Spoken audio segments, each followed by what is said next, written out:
बच्चों नमस्कार। बच्चों हम लोग पढ़ रहे हैं कक्षा 7वीं में घातांक एक्सपोनेंट। बच्चों हमने कक्षा 7वीं में घातांक के नियम में हमने पहला नियम पढ़ लिया था।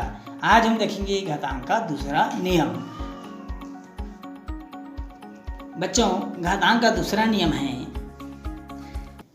नियम 2, x घात m पूरे का घात n बराबर x घात m गुणा n।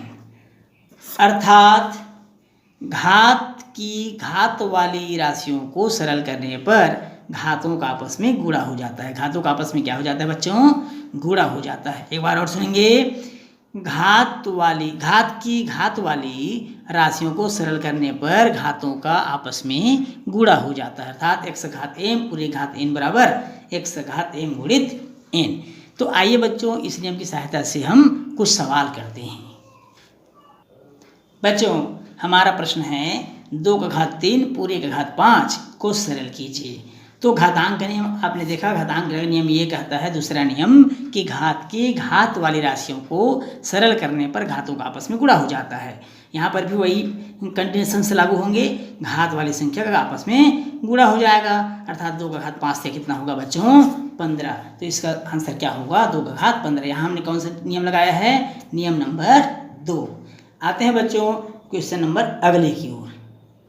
प्रश्न है बच्चों x घात 2 पूरे घात 3 को सरल कीजिए।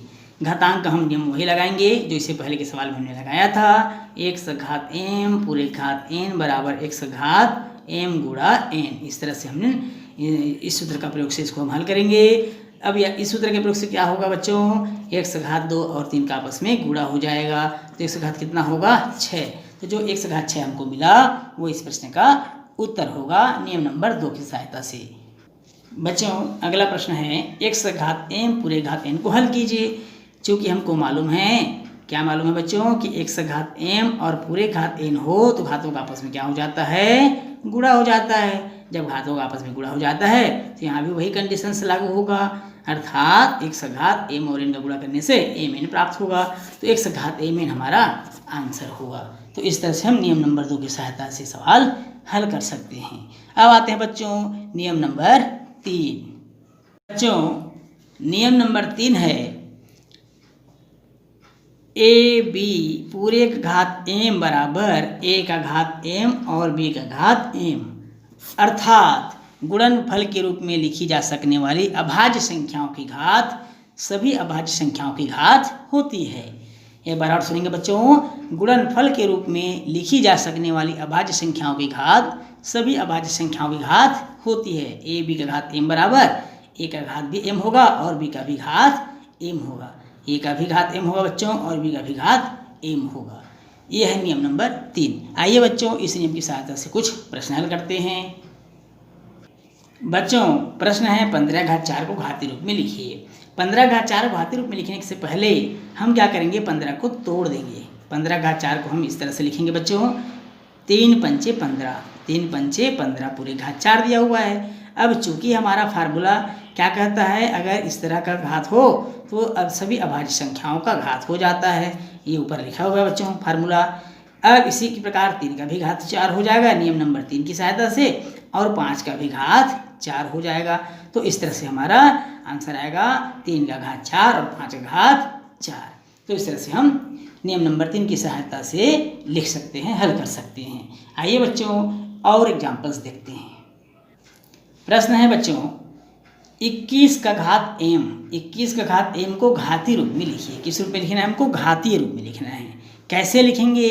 तो सबसे पहले हमें 21 का घात m को तोड़ना पड़ेगा। 3 सत्ते 21 होता है, तो 3 गुणे 7 पूरे घात m।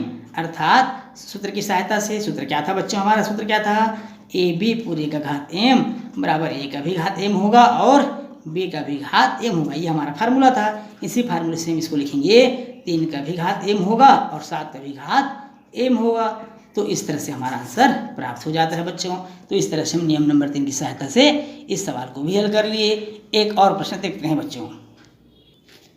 बच्चों प्रश्न है 35 का घात 4 को गुणनखंडों में तोड़कर घातीय रूप में लिखिए। अब हम इसे घातीय रूप में कैसे लिखेंगे बच्चों 35 घात 4 को? तो हम सबसे पहले 35 को तोड़ देते हैं। 35 5 और 7 का गुणा करने से प्राप्त हो जाता है। 5 × 7 5 7 35 पूरे घात 4 दिया हुआ है। चूँकि हमको फार्मूला मालूम है बच्चों ए बी पूरे घात m होने पर ये दोनों संख्याओं का घात हो जाएगा, अर्थात a का भी घात m और b का भी घात m। ये हमने फार्मूला देखा है। इसी फार्मूले के आधार पर हम 5 का भी घात 4 लिखेंगे और 7 का भी घात 4 लिखेंगे। 5 का भी घात 7 होगा, 4 होगा सॉरी, और 7 का भी घात 4 होगा। तो ये जो हमको मिला ये इस प्रश्न का हल होगा। तो 35 घात 4 को गुणनखंडों में तोड़कर भी हम घातीय रूप में लिख सकते हैं।